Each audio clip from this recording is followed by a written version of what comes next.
Chapter 1. The Boy King of Fergana. Beneath the twilight skies of Central Asia, where the wind whispers across the steppes and the stars glimmer like ancient eyes, a child was born into a bloodline soaked in both glory and ambition. His name was Zahir-ud-Din Muhammad, though the world would one day remember him simply as Babur. He was a descendant of two mighty conquerors, Genghis Khan, the thunderous rider of the East, and Timur the Lame, the architect of empires. From them, he inherited not only noble lineage, but the weight of destiny, a dream whispered through generations, the unification of a fractured realm, the creation of a world that echoed with poetry and sword, prayer and stone. Babur's early years unfolded in the city of Andijan, nestled in the Fergana Valley, a jewel of rivers and mountains in what is now Uzbekistan. The scent of pomegranate groves filled the air, and minarets reached like slender fingers toward heaven. Yet, beneath its beauty, the region trembled with political unrest. Babur's father, Umar Sheikh Mirza, ruled Fergana, a small kingdom on the margins of larger, more powerful states. When Babur was just 11, his father died suddenly. And in that moment, the boy became a king. Or rather, a boy king, thrust into a world of betrayal, rivalry, and ambition, far beyond his tender years. The nights in Andijan grew colder. Babur sat alone on the palace terraces, gazing at the stars his ancestors once followed on horseback. He listened to the wind moving through the cypress trees and wondered if they whispered his fate. The kingdom of Fergana was small, and it teetered at the edge of collapse. Cousins and warlords eyed his throne like jackals circling a wounded lion. But Babur was no ordinary child. He began writing, journaling his thoughts in a crisp, elegant script that would one day become the Baburnama, one of the most personal and vivid memoirs ever penned by a ruler. In its pages, he revealed a mind full of emotion and insight, a lover of gardens, of poetry, of Persian literature, and fine calligraphy, even as he marched across mountains with sword in hand.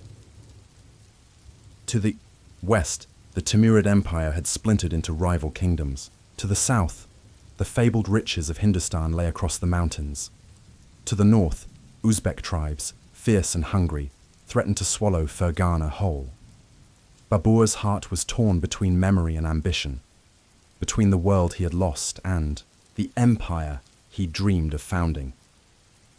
He first tried to capture Samarkand, his ancestral seat, a city rich in beauty and importance, but it was not to be.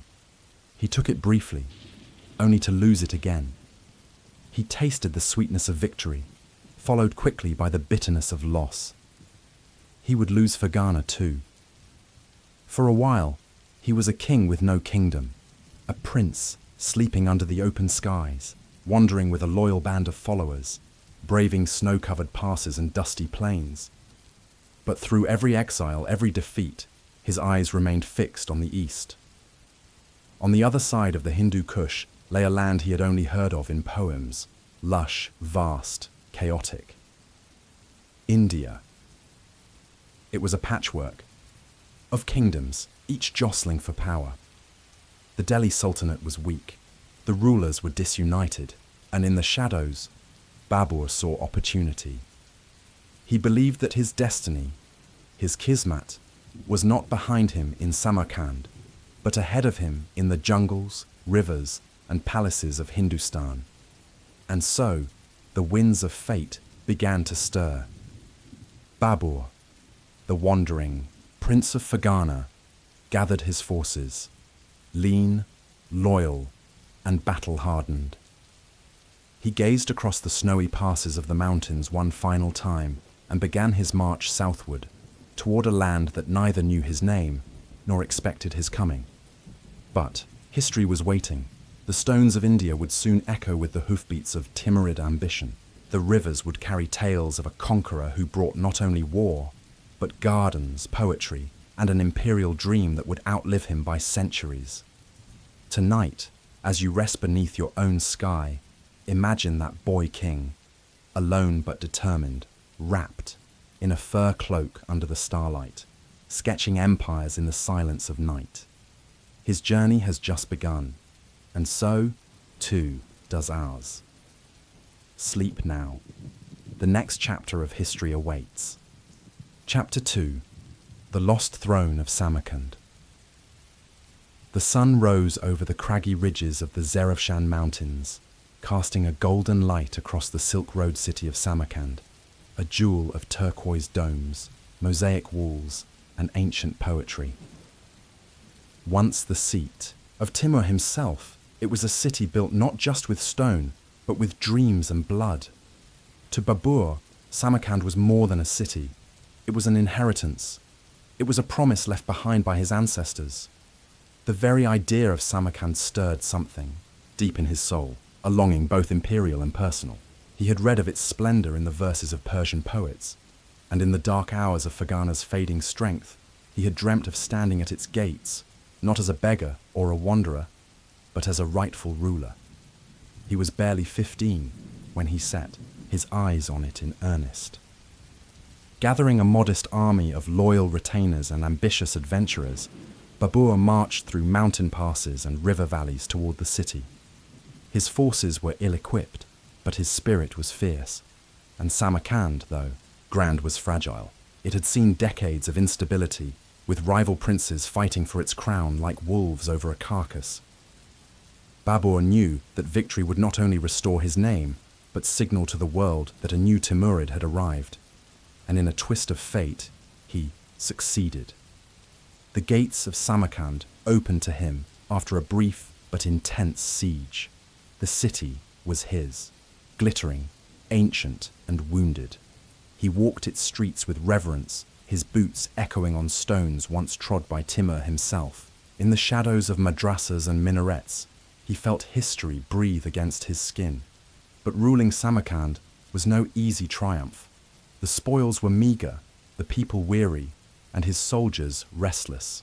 The siege had drained his resources, and loyalty, as Babur would learn again and again, was a currency that ran out quickly.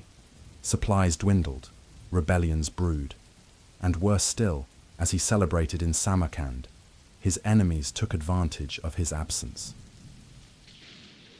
In the north, the Uzbeks under Shaybani, Khan, fierce and unrelenting, stormed into Fergana and claimed Babur's homeland.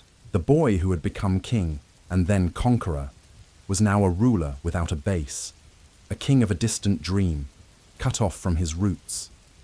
His joy in Samarkand turned bitter. He held the city for just a few months.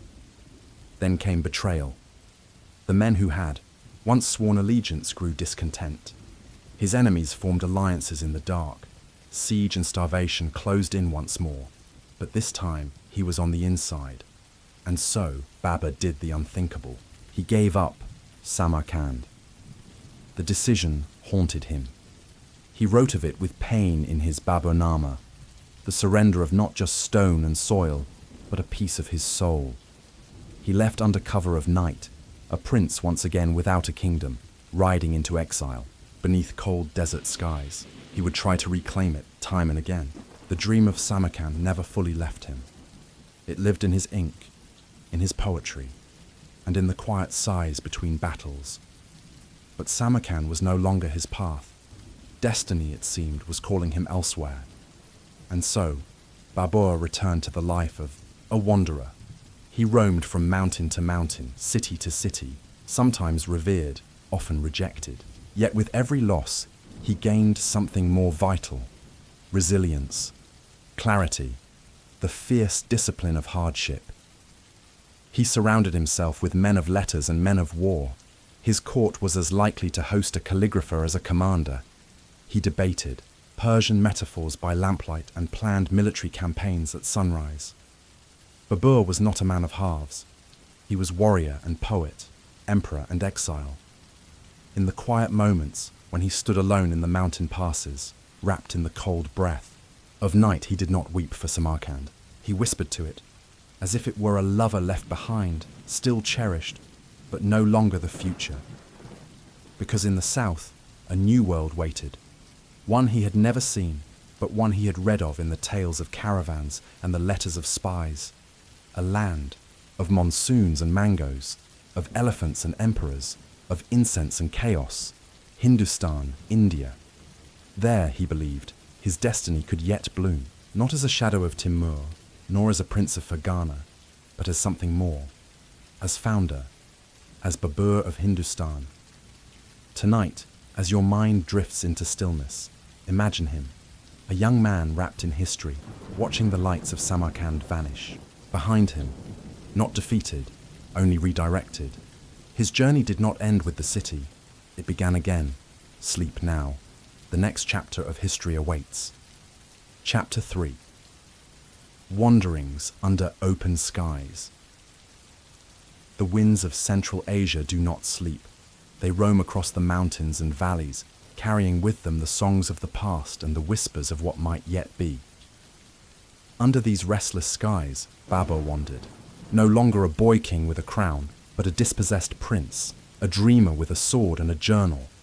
After the loss of both Samarkand and Fergana, Babur had nothing but the loyalty of a few hundred men and the fire of ambition still flickering in his heart. His days were spent moving from stronghold to stronghold, city to city, some offering shelter, others betrayal.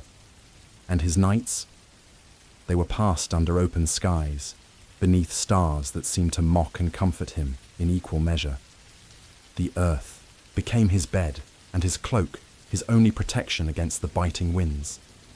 Yet through hunger, fatigue, and danger, he never lost his sense of purpose. He studied the terrain like a general, read poetry like a scholar, and held fast to a belief that fate had not abandoned him, only delayed him. Babur's retinue was small, but fiercely loyal. They followed him through snow-dusted mountain passes, across desolate plains, and into forgotten villages where the only hospitality was a fire and silence. These men did not see Babur as merely a noble born of Timurid blood. They saw in him a spark, a leader whose soul bore the weight of something larger than himself. In these years of wandering, Babur wrote constantly. The Baburnama took shape in those cold nights and harsh days, growing with each mile travelled. His words were not only records of campaigns and setbacks, they were emotional echoes of the man behind the ambition. He wrote of spring flowers blooming in remote valleys, of the elegance of Persian verse, of the thrill of hunting deer in the mountains. His world was both a battlefield and a poem. He also learned. Each encounter, each betrayal, each alliance was a lesson. He learned to move like the wind, swiftly, unpredictably. He learned that power was not always held by the strongest, but by those with patience. He watched rival warlords rise and fall, saw thrones crumble beneath pride and miscalculation. His own defeats were bitter, but never final. Even when a trusted commander betrayed him, even when he was reduced to a fugitive hiding among ruins, Babur's resolve remained unbroken.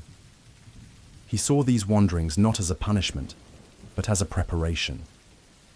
In one valley, he took refuge with a tribal chief whose son he healed with herbal remedies. In another town, he won the respect of locals by helping repair irrigation canals. Wherever he went, Babur left behind more than footprints. He left behind a sense of promise, of a man who might one day unite the fractured lands through more than conquest. And still, always, the name Samarkand echoed in his heart. The blue domes of his ancestors' city, the tiled mosaics, the weight of Timur's legacy. They pulled at him like gravity. He tried once more to retake the city, and again he lost it. But even in failure, Babur's legend grew. Here was a young man who would not be broken.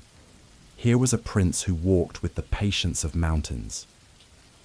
Over time, Babur began to look southward more frequently. Hindustan, a word wrapped in fragrance and fable. The tales that came to him from traders and travelers painted a land of unguarded riches and divided rulers. Elephants walked through palaces of marble. Kingdoms warred over borders that shifted with every moon. The Delhi Sultanate, once strong, had grown brittle. And into that uncertainty, Babur imagined himself, not as a guest, but as a storm. But he was not ready. Not yet. First, he had to survive, to gather, to become more than a dreamer in the dust. He built alliances with Afghan tribes. He took refuge in the mountains of Kabul, a city that would become both his sanctuary and his staging ground. In Kabul, Babur found stability for the first time in years. He breathed easier. He planted gardens. He held court. And he dreamed always of a southern horizon, of the land beyond the Hindu Kush, where his fate waited like a sleeping tiger. Tonight, as you lie beneath your own sky, think of Babur, wandering, writing, watching, a prince with no throne, but a heart full of maps. His journey is still unfolding, step by step, across dust and snow and time. Sleep now. The next chapter of history awaits. Chapter 4. Dreams of Hindustan. In the high valleys of Kabul, nestled between craggy mountains and rushing rivers, Babur stood before a garden he had just planted. Almond trees swayed gently, and the sound of water burbled through carved stone channels. This was not a palace of grandeur, nor a capital of might, but it was his. For now, Kabul had become more than a refuge. It was a pause in the storm, a place where Babur could gather strength, reflect, and prepare. Here, he was not merely a wanderer. He was a ruler again. The city embraced him with cautious hope, and he, in turn, breathed life into it. He built gardens in the Persian style, laid out new roads, and brought poets and thinkers to his modest court. In Kabul, Babur found a piece of the peace he had always longed for. But beneath the serenity, his thoughts turned ever southward. Hindustan. The very name was like incense, heavy with myth, promise, and peril. Babur had heard tales of its riches since childhood. A land of overflowing granaries and crowded bazaars, of warrior kings and saffron-scented palaces, of sacred rivers and golden thrones, but also a land fractured, torn by infighting, weakened by corruption, and waiting for someone bold enough to unify it. The Delhi Sultanate had once ruled with firm hands, but by now those hands trembled.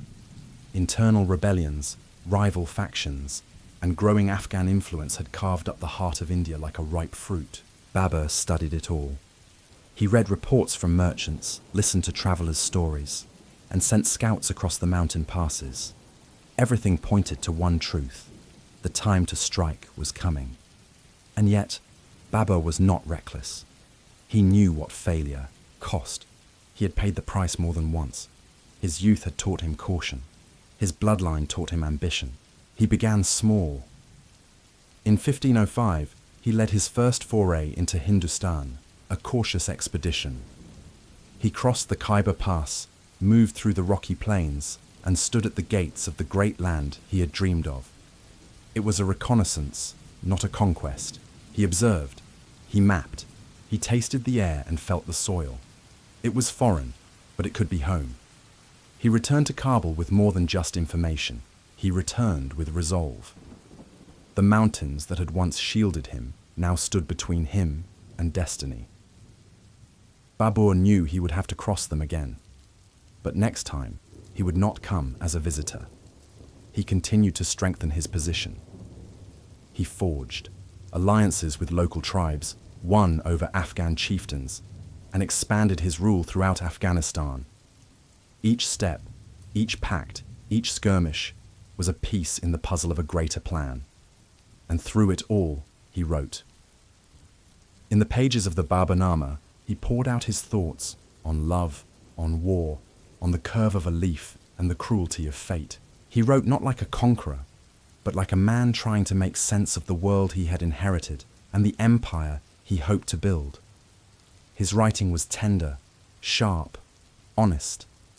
It revealed a man who longed for beauty even in battle, who sought harmony even as he prepared for war. By 1519, Babur had made several more incursions into northern India. Each time he learned more about the politics, the rivalries, the people. He knew who to fear and who to court. He saw the weaknesses of Ibrahim Lodi, the Sultan of Delhi, a ruler whose arrogance and poor leadership alienated his nobles and fractured his army. Babur's moment was nearing. In dreams, he saw the Yamuna River, winding like a ribbon through the plains. He saw domed palaces rising from the mist, their arches echoing the poetry he loved. He saw battlefields too, but also gardens. He saw not just conquest, but creation. As spring returned to Kabul, so too did the call of destiny. Babur was no longer the exiled boy in the mountains. He was a man who had learned from failure, who had built a loyal force, who had watched history and was now ready to write it.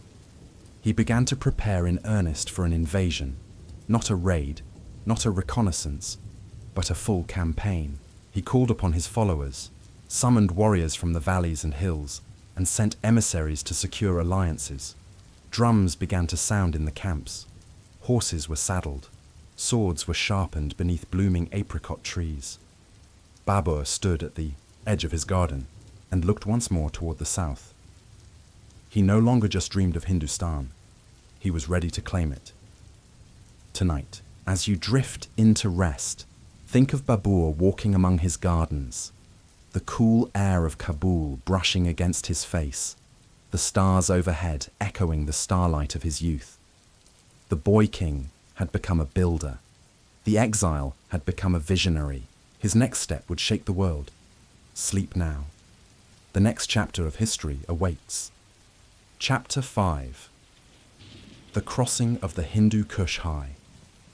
Above the clouds, where breath turns shallow and the sky presses close to the earth, Babur and his army stood at the edge of the Hindu Kush, a towering, jagged wall of ice and stone that had humbled kings and buried empires. To cross these mountains was not just a test of endurance, but a reckoning with nature itself. The year was 1525. Winter clung stubbornly to the peaks. Snow fell in silence, muffling the sound of footsteps and the clatter of hooves. Yet the narrow paths pulsed with life. Horses snorted clouds of steam, soldiers huddled around small fires, and the air rang with the steady hum of movement. The great march to Hindustan had begun. Babur led not a vast army, but a lean and loyal force. These were not mere mercenaries, but men who had followed him through years of exile, across deserts and rivers, defeats and victories. They trusted him with their lives, and now he led them into the most perilous stretch of their journey. The Hindu Kush was treacherous, its slopes slippery with ice, its passes haunted by rock slides and sudden storms. Every step forward risked a slip into the abyss. Pack animals stumbled, supplies ran thin. There were nights when even the stars vanished behind thick clouds, and Babur's army moved by memory, instinct, and sheer resolve.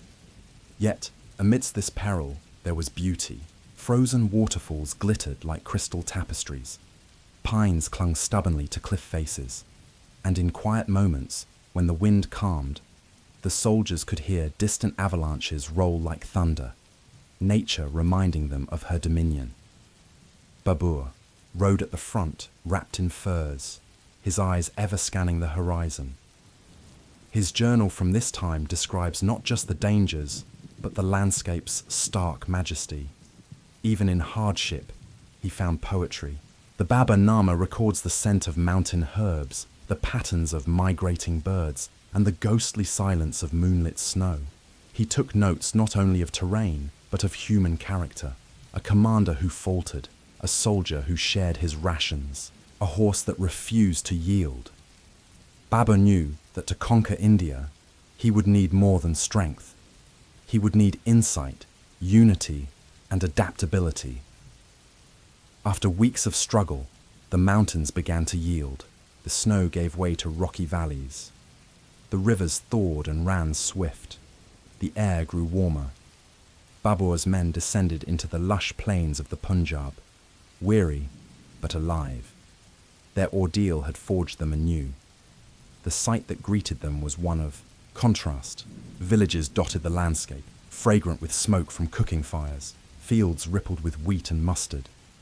Traders moved between towns, their caravans heavy with goods. The land was rich and divided. Babur's presence did not go unnoticed. News spread quickly through the northern kingdoms. A Timurid prince had crossed the mountains with a disciplined force. Some local rulers bristled, others watched with caution.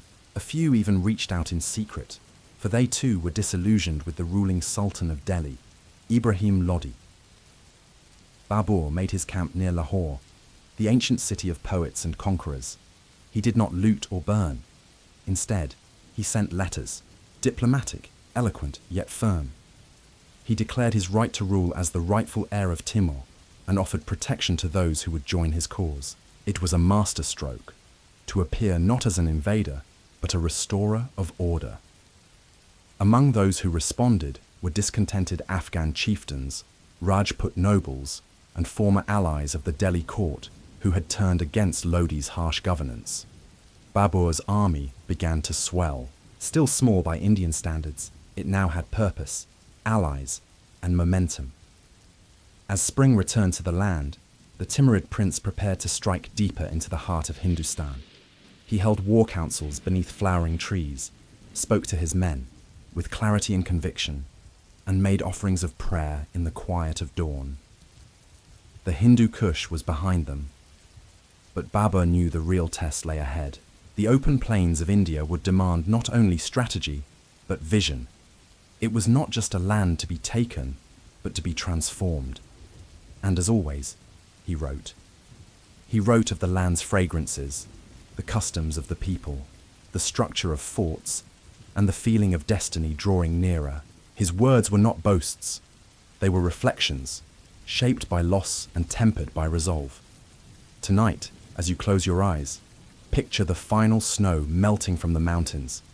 Imagine the cold giving way to the green fields of a strange and wondrous land. See Babur, seated before a campfire, ink-stained fingers writing by lantern light, his breath steady with purpose. The mountains had not broken him. They had refined him. Sleep now. The next chapter of history awaits. Chapter 6. First Glimpses of India. The mist parted over the plains of Hindustan, revealing a world so unlike the craggy heights Babur had just crossed that it seemed like a dream painted in gold and green. He stood beneath a tamarind tree, the wind teasing the edges of his robe as he beheld the land that had called to him since childhood, not just as a conquest, but as a canvas upon which he would etch his destiny. India was vast. It pulsed with colour, with scent, with noise. The air was heavier here, fragrant with spices, dust, and life. The cities teemed with people. Hawkers cried out in unfamiliar tongues. Cows wandered freely in market lanes, and temples, mosques, and shrines jostled for space on every street. This was not Fergana. It was not Samarkand. It was older, richer, and more unruly. Babur was fascinated. He documented everything: the mango groves and banyan trees, the elephants lumbering through towns like walking palaces, the colours of saris and turbans, the intricate artistry carved into stone steps and palace columns. He described the monsoons as if they were living, spirits, sudden, fierce, and holy. Yet beauty was only part of what he observed. The land was fragmented, its rulers insecure and divided. The Delhi Sultanate had grown brittle. Its ruler, Ibrahim Lodi, was feared but not loved. Afghan nobles muttered rebellion under their breath. Rajput kings eyed one another with suspicion. It was, as Babur once wrote, a land with kings but no unity, wealth but no discipline. Still, Babur knew that admiration alone would not win a throne. The soldiers who followed him, many of them hardened by years of campaign, needed more than landscapes and poetry. They needed purpose, plunder, and victory. He began forging alliances with remarkable care. Some local rulers, impressed by his lineage, offered cautious support. Others watched from a distance, unsure whether this foreign prince was a savior or a storm. Babur moved deliberately, taking cities, garrisoning forts, offering clemency to the conquered and demanding loyalty from the proud. At the fortress of Bajar in modern-day Pakistan, Babur faced his first true moral dilemma on Indian soil. The garrison resisted his authority, and after a brutal siege, he ordered a massacre. It was a moment that weighed heavily on him. In his memoirs, he did not glorify the bloodshed. Instead, he questioned it, reflecting on the burden of power and the price of war. This balance between conquest and conscience would define Babur's approach to empire. He was a warrior, yes, but also a builder. He saw the beauty in what could be, even when surrounded by what was broken. In Lahore, he repaired gardens before he repaired walls. He imported tulips from Central Asia and set architects to work designing pleasure grounds amid the ruins of conquest. He saw no contradiction in this. To him, victory should birth beauty. Civilization must follow the sword. As his forces pushed deeper into northern India, Babur encountered the splendor of cities like Dipalpur, Sialkot, and Sambal. Each had its own culture, dialect, and rhythm. He listened more than he spoke. And he wrote, always he wrote, of how the rivers curved, like verses, of how the heat pressed on the skin, of how different and yet familiar it all felt. He did not come as a blind destroyer. He came with maps in his mind and ink on his fingers. To him, the conquest of Hindustan was not just the taking of land, but the weaving of a new tapestry, one that blended the traditions of the Persians, the Turks, the Afghans, and the Indians into something entirely new. But not everyone welcomed this vision. Word had reached Ibrahim Lodi. The Sultan of Delhi, proud and unbending, began to prepare his own forces. He viewed Babur as a foreign nuisance, a passing storm. What he did not understand was that the storm had roots. Babur was no invader. He was a planter of dynasties. As tensions mounted, Babur paused at the banks of the Yamuna River. There, beneath the rustling neem trees, he composed poetry by firelight and consulted with his generals. He was outnumbered. The forces of the Delhi Sultanate were large, armored, and confident. But Babur had something else: resolve, mobility, and the belief that history favored the bold. He was preparing for war, but not just any war, a decisive one. The kind of war that closes an era and opens another.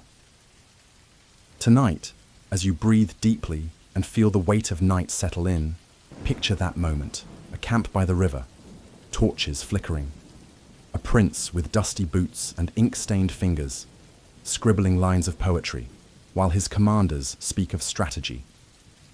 Feel the air before the storm, the hush before the charge. Sleep now. The next chapter of history awaits. Chapter 7. Battles in the North.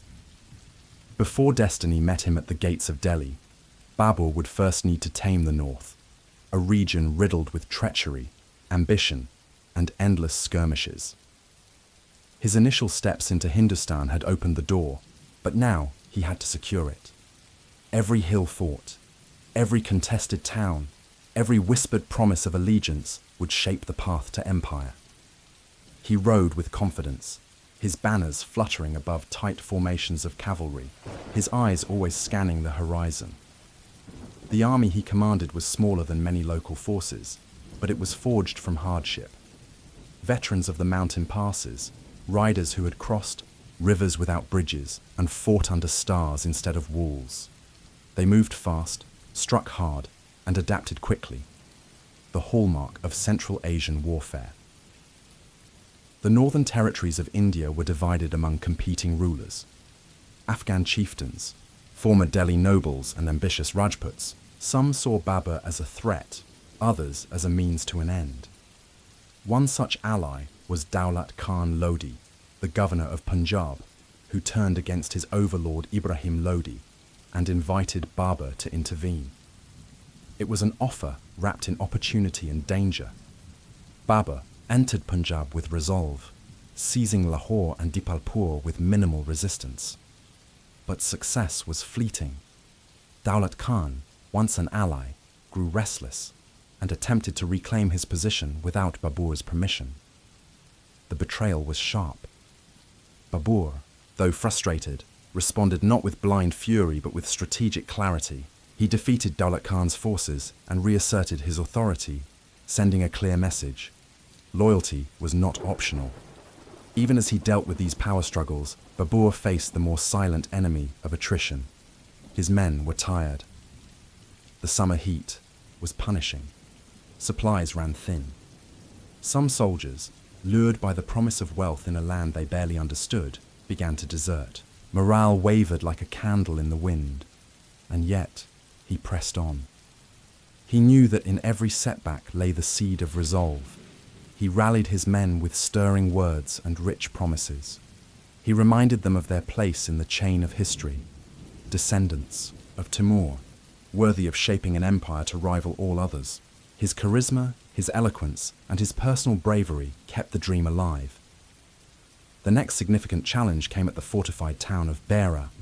Its garrison resisted fiercely, but Babur laid siege with precision. After days of shelling and skirmishes, the town fell. He spared many of the defenders, incorporating them into his growing administration.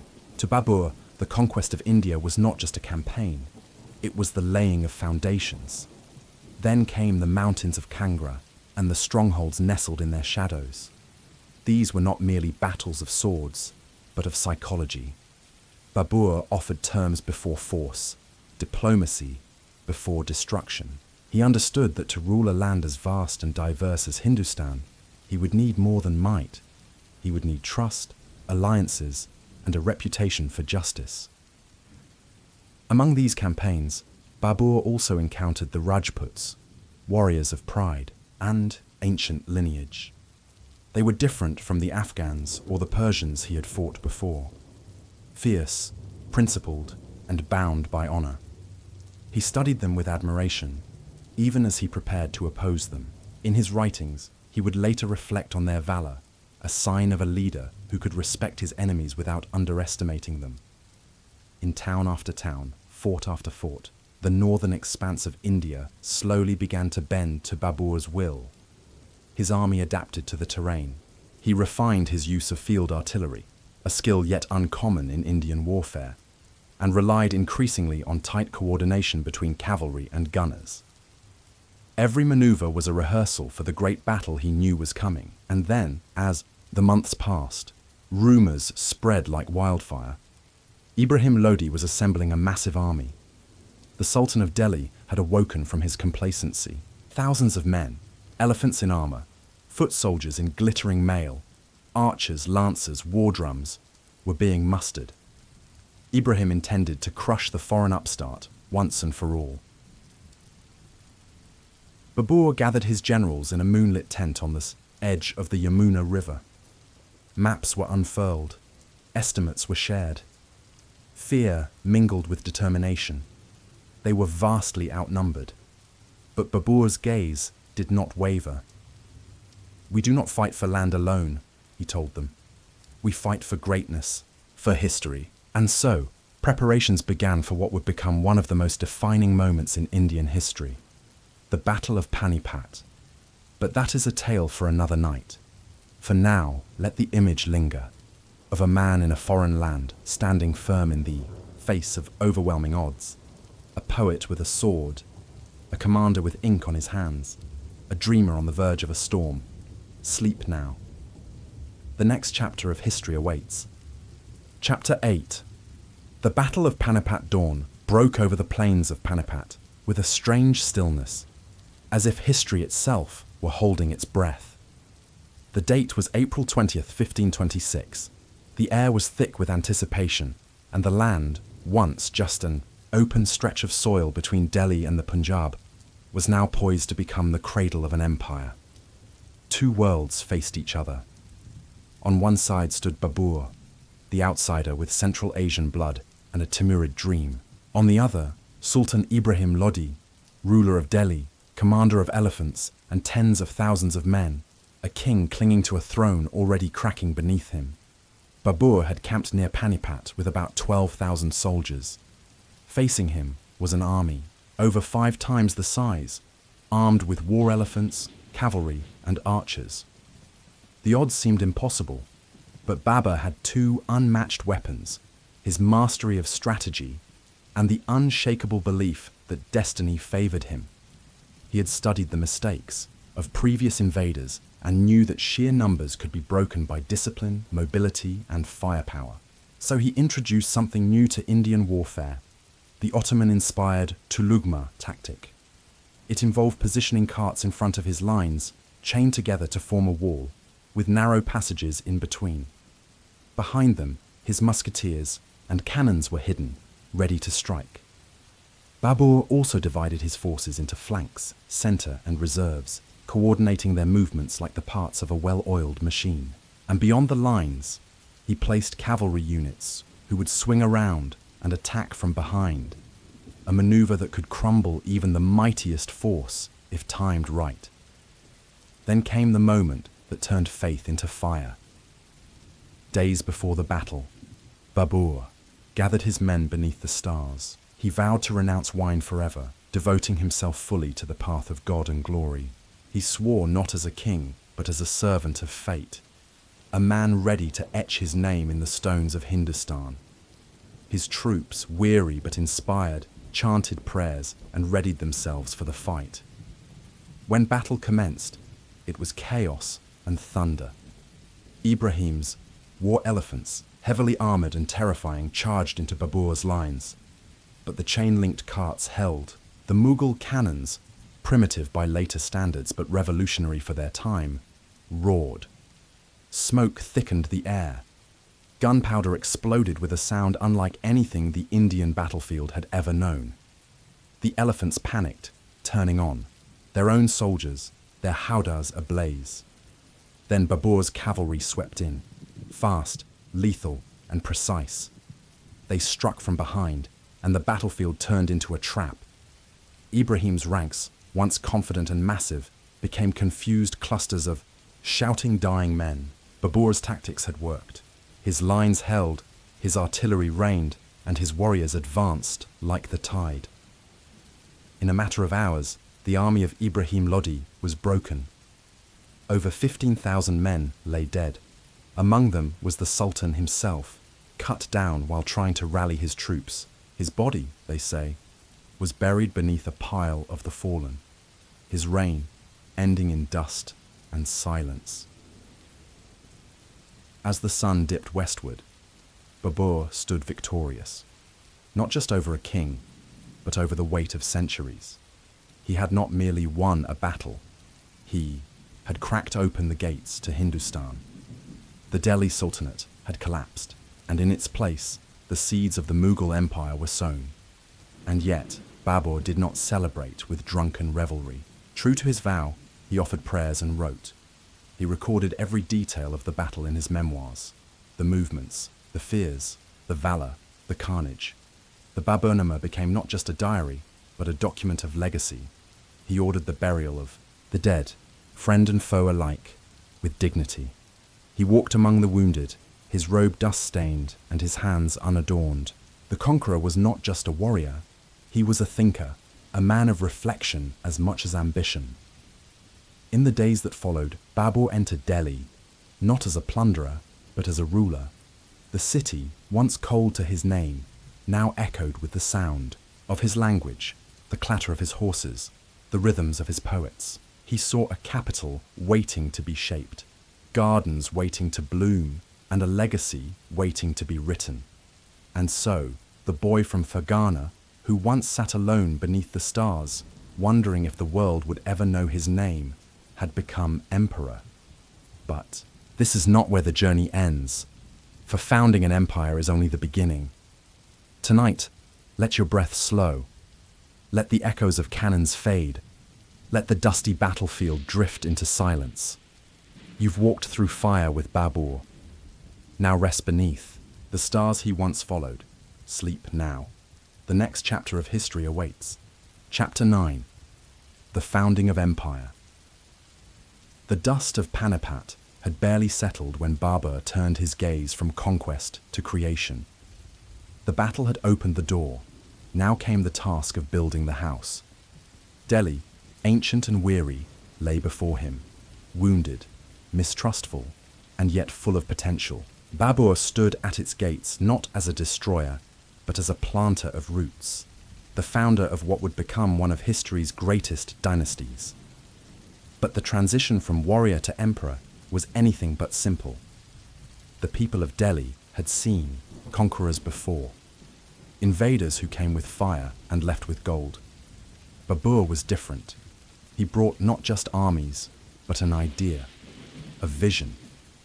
The belief that India could be ruled not just by force, but with a blend of order and culture, strength and poetry. Yet in those early days, Babur faced deep uncertainty. Rebellions still simmered across the north. Afghan chieftains who had once supported the Lodi dynasty now viewed Babur as an intruder.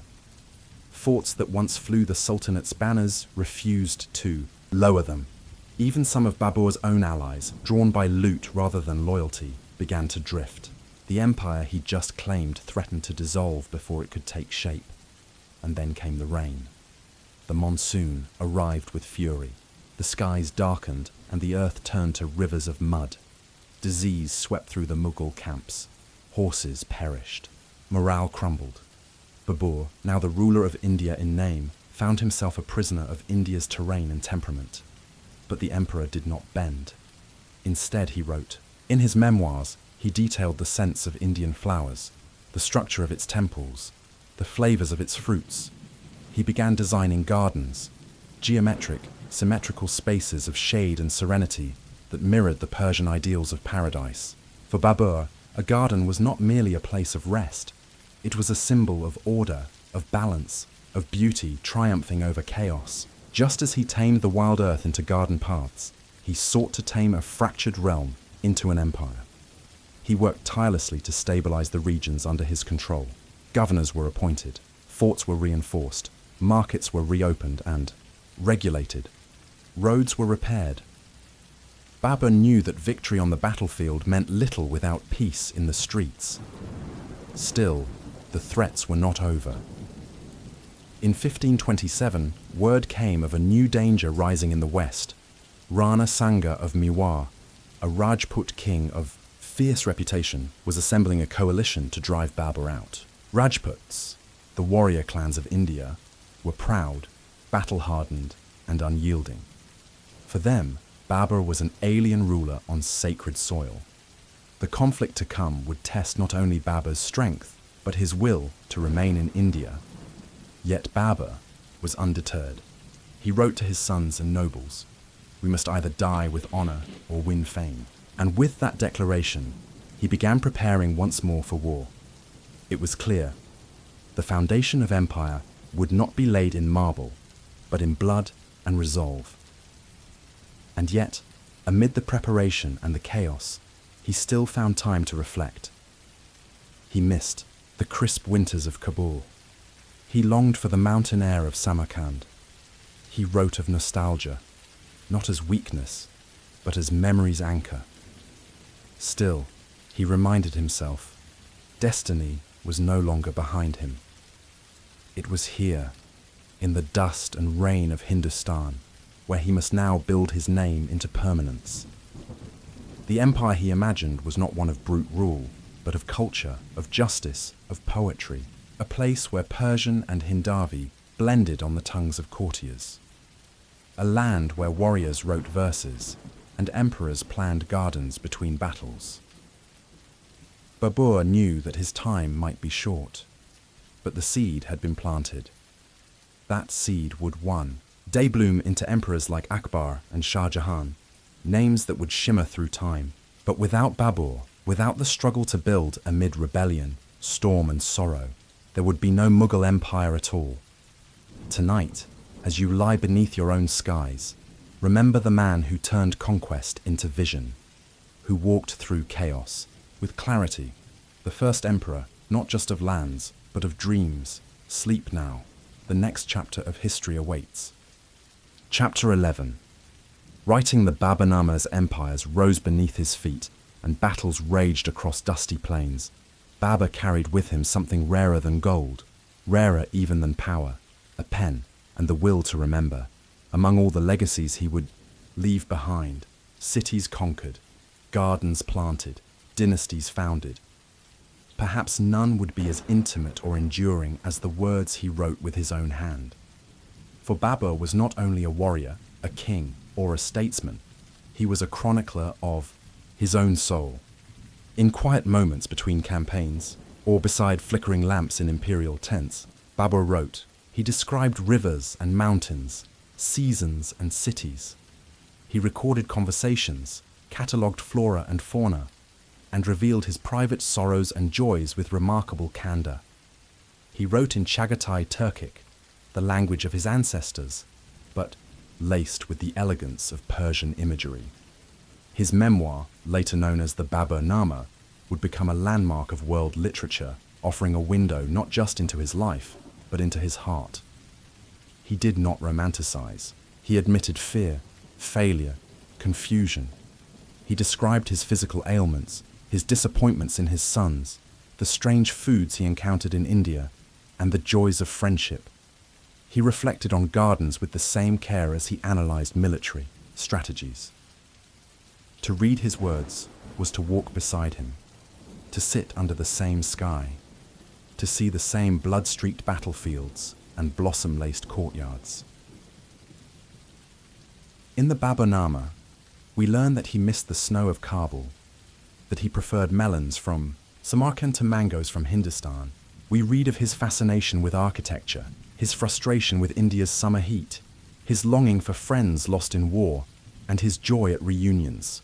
He mourned not only human companions but animals too, horses, falcons, dogs, creatures, who had shared his journey and died along the way. But perhaps most powerfully, he reflected on mortality. He knew, as all wise rulers do, that no conquest could outrun time. He wondered whether history would remember him fairly, or if his words might reach beyond the narrow confines of his reign.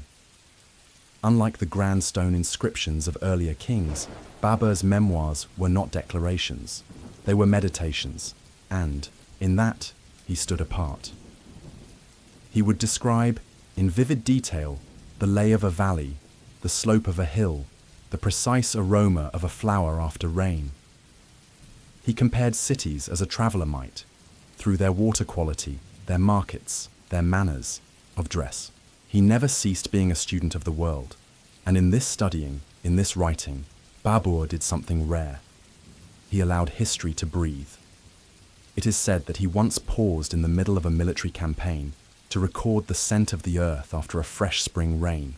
That moment, simple, human, fleeting, reveals more about Babur than any monument ever could. Tonight, we remember him not as the emperor on horseback, but as the thinker under a tree, ink staining his fingers, capturing a world only he could see. So as your own thoughts begin to quiet and your eyes grow heavy, imagine him, seated beneath a canvas tent, night humming softly beyond its folds, candlelight flickering over parchment. His hand moves steadily.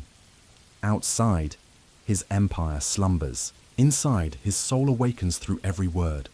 Sleep now. The next chapter of history awaits. Chapter 11. Writing the Baburnama as empires rose beneath his feet, and battles raged across dusty plains. Babur carried with him something rarer than gold, rarer even than power, a pen and the will to remember. Among all the legacies he would leave behind, cities conquered, gardens planted, dynasties founded, perhaps none would be as intimate or enduring as the words he wrote with his own hand. For Babur was not only a warrior, a king, or a statesman. He was a chronicler of his own soul. In quiet moments between campaigns, or beside flickering lamps in imperial tents, Babur wrote. He described rivers and mountains, seasons and cities. He recorded conversations, catalogued flora and fauna, and revealed his private sorrows and joys with remarkable candor. He wrote in Chagatai Turkic, the language of his ancestors, but laced with the elegance of Persian imagery. His memoir, later known as the Baburnama, would become a landmark of world literature, offering a window not just into his life, but into his heart. He did not romanticize. He admitted fear, failure, confusion. He described his physical ailments, his disappointments in his sons, the strange foods he encountered in India, and the joys of friendship. He reflected on gardens with the same care as he analyzed military strategies. To read his words was to walk beside him, to sit under the same sky, to see the same blood-streaked battlefields and blossom-laced courtyards. In the Baburnama, we learn that he missed the snow of Kabul, that he preferred melons from Samarkand to mangoes from Hindustan. We read of his fascination with architecture, his frustration with India's summer heat, his longing for friends lost in war, and his joy at reunions. He mourned not only human companions but animals too, horses, falcons, dogs, creatures who had shared his journey and died along the way. But perhaps most powerfully, he reflected on mortality. He knew, as all wise rulers do, that no conquest could outrun time. He wondered whether history would remember him fairly, or if his words might reach beyond the narrow confines of his reign. Unlike the grand stone inscriptions of earlier kings, Babur's memoirs were not declarations. They were meditations, and, in that, he stood apart. He would describe, in vivid detail, the lay of a valley, the slope of a hill, the precise aroma of a flower after rain. He compared cities as a traveller might, through their water quality, their markets, their manners, of dress. He never ceased being a student of the world. And in this studying, in this writing, Babur did something rare.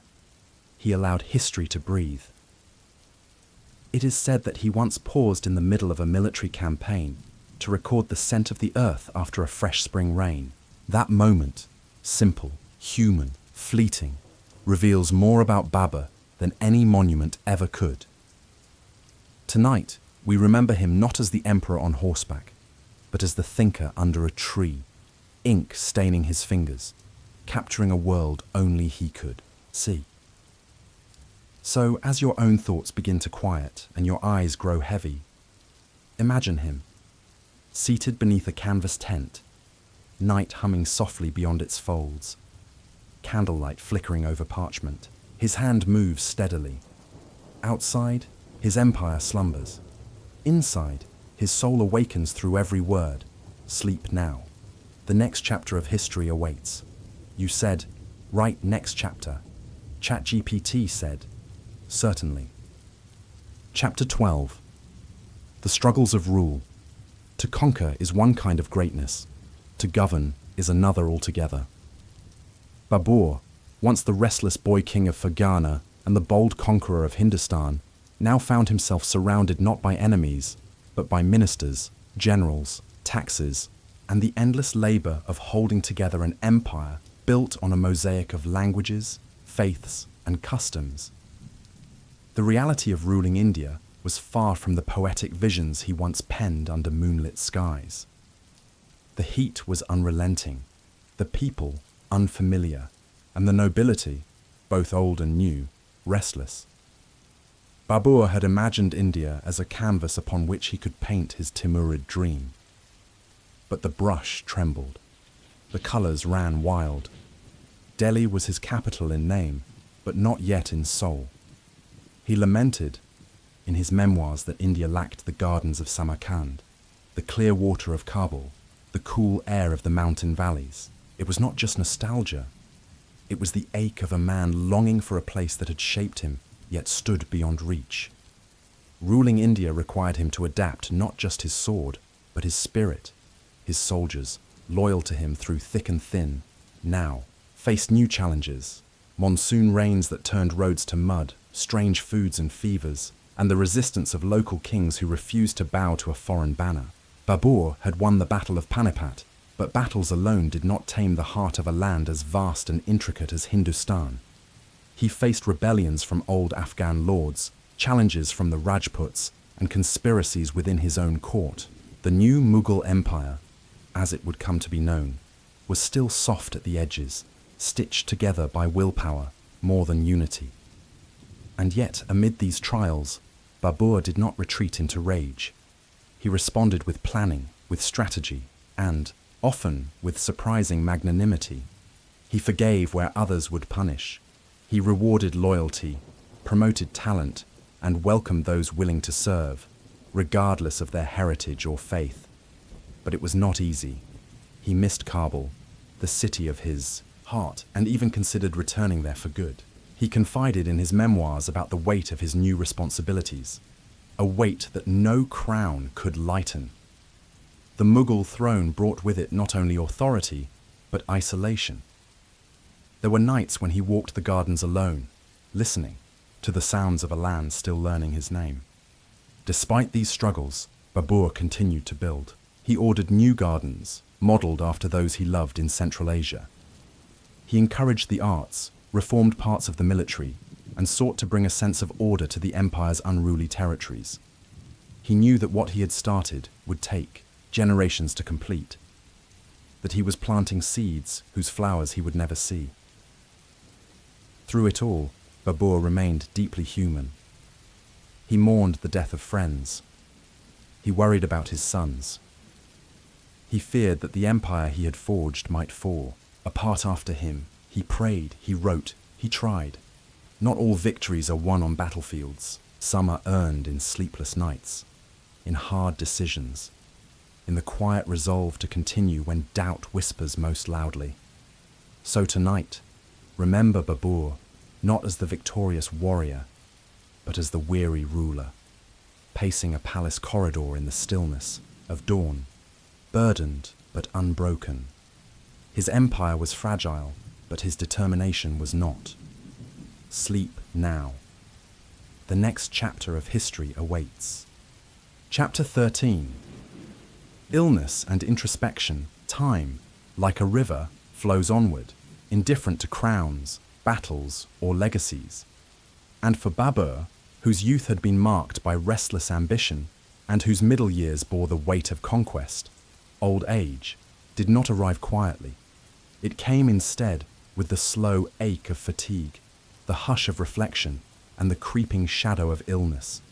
His body, once nimble on horseback and resilient through harsh campaigns, began to falter. Fevers visited him more often. His limbs, once tireless in battle, grew heavy. Even the vibrant gardens he loved, with their splashing fountains and the scent of blooming jasmine, now reminded him less of victory and more of time slipping away. But it was not just his body that felt the toll of years. It was his heart. Babur's eldest son, Humayun, fell gravely ill. The boy, bright, poetic, noble, had shown promise as a future ruler.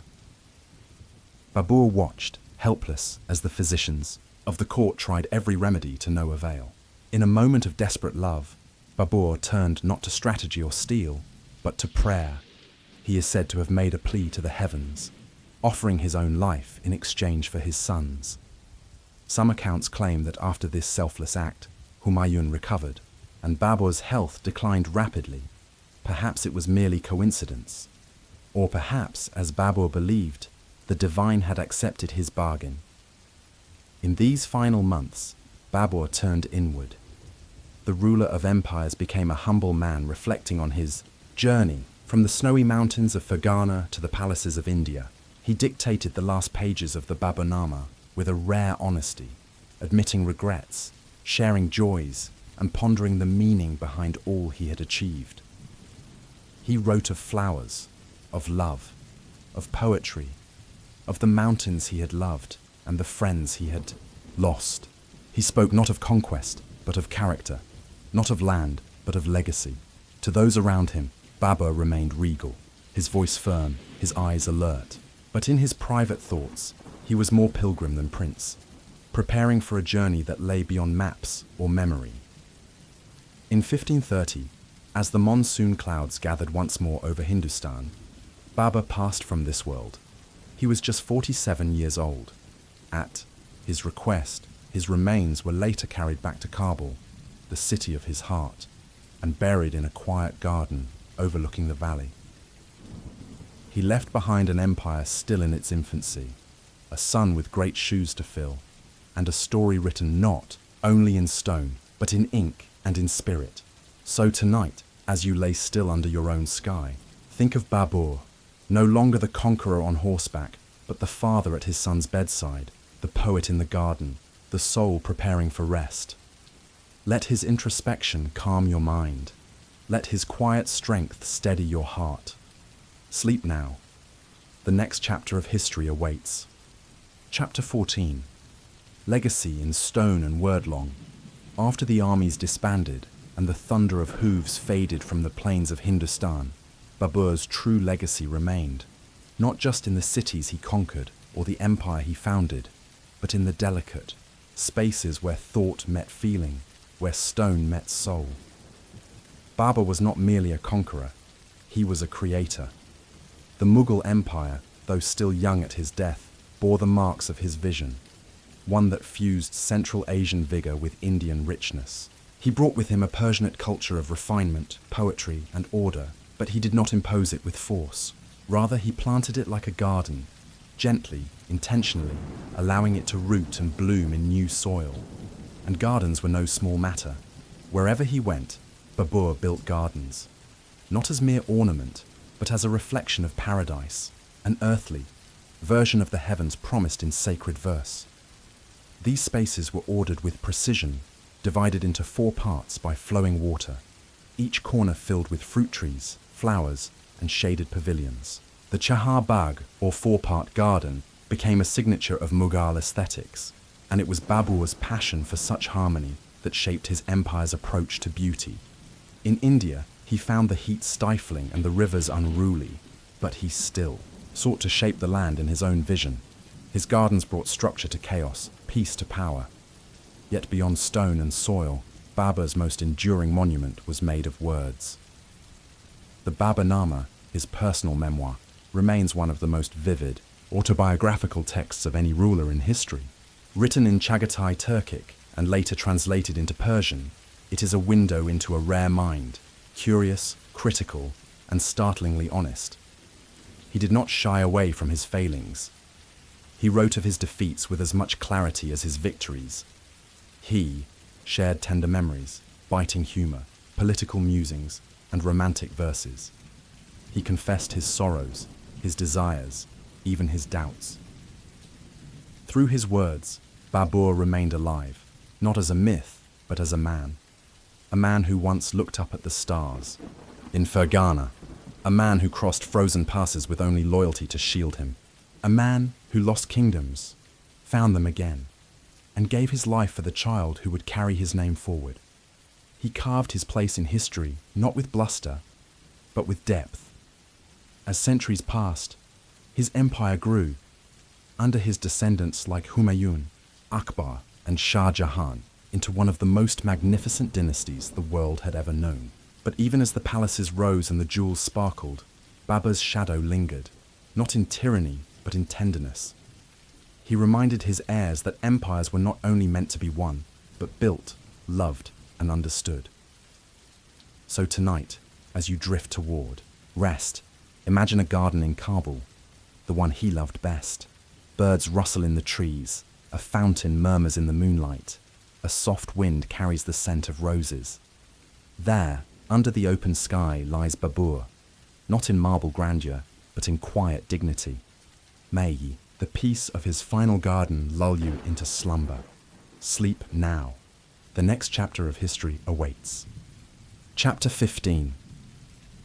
The dream that outlived him. Babur's body may have returned to Kabul, laid gently to rest in the garden he adored, but his dream, his vision of a realm both powerful and poetic, continued to grow long after his final breath. What he began with steel and ink, his descendants would sculpt into marble and empire. It was his son, Humayun, who first inherited the fragile legacy.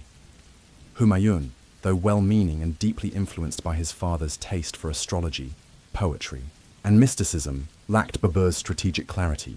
He lost the empire to Sher Shah Suri, a brilliant Afghan general, and for a time, it seemed Babur's hard-won kingdom would vanish into the dusty records of ambition unfulfilled.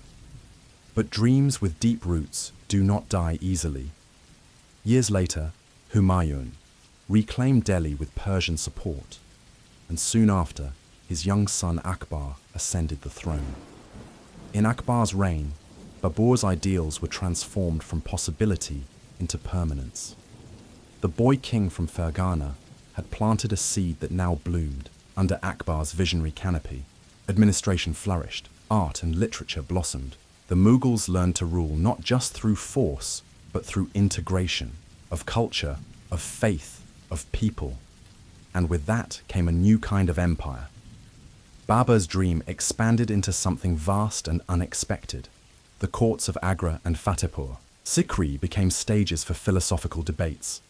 Paintings that blended Persian elegance with Indian vibrancy, and architecture that danced between form and meaning. Gardens grew in symmetry. Mosques and palaces emerged like poems etched in sandstone. His great-grandson Shah Jahan would build the Taj Mahal, a monument not only to love, but to the very aesthetic Babur cherished. Balance, beauty, permanence amidst mortality. Each generation added new verses to the song Babur began in exile.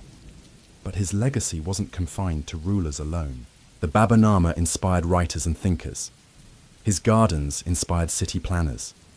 His reflections, raw, elegant, human, became a guide to what it meant to rule with both sword and soul.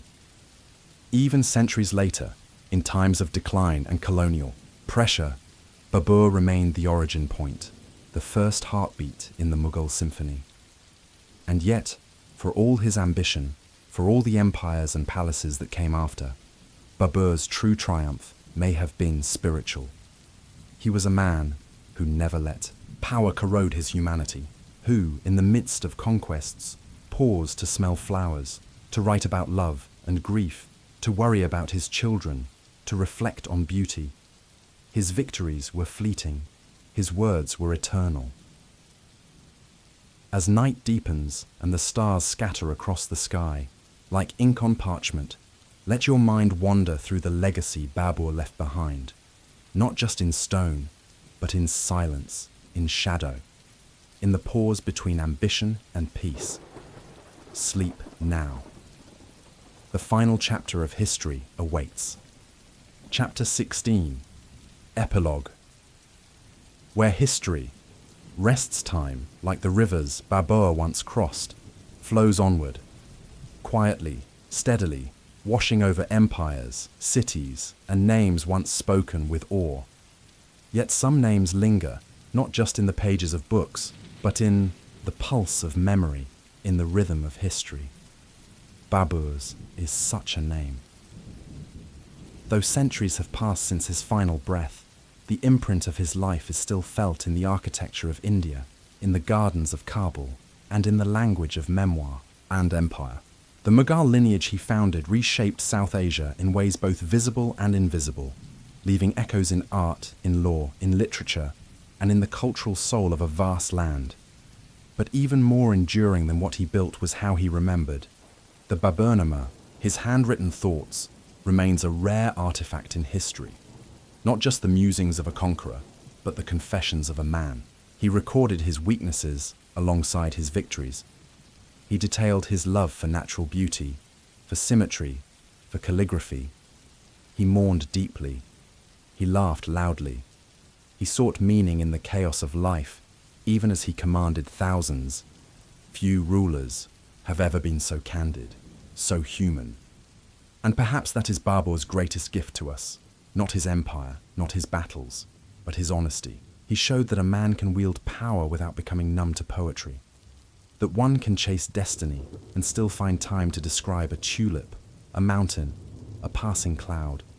He proved that history is not just the chronicle of armies, but the story of souls. Tonight, as you settle deeper into sleep, imagine the path Babur walked, from the orchards of Fergana to the marble halls of Agra, from exile to empire, from stargazing boy to history-making king. Picture the gardens he planted, still blooming with fragrance. Hear the whisper of his pen on parchment. Feel the echo of hoofbeats fading into the quiet earth. Now those footsteps have stilled. His sword is sheathed, his story is told, and history rests. Sleep now, with the peace of knowing that even in the rise and fall of empires, the soul can find its place. Let your dreams wander the silk roads of memory, guided by the soft lamp of Babur's words. Thank you for joining us on this journey. Through time, may your sleep be deep, your dreams rich, and your spirit inspired by the enduring light of the past.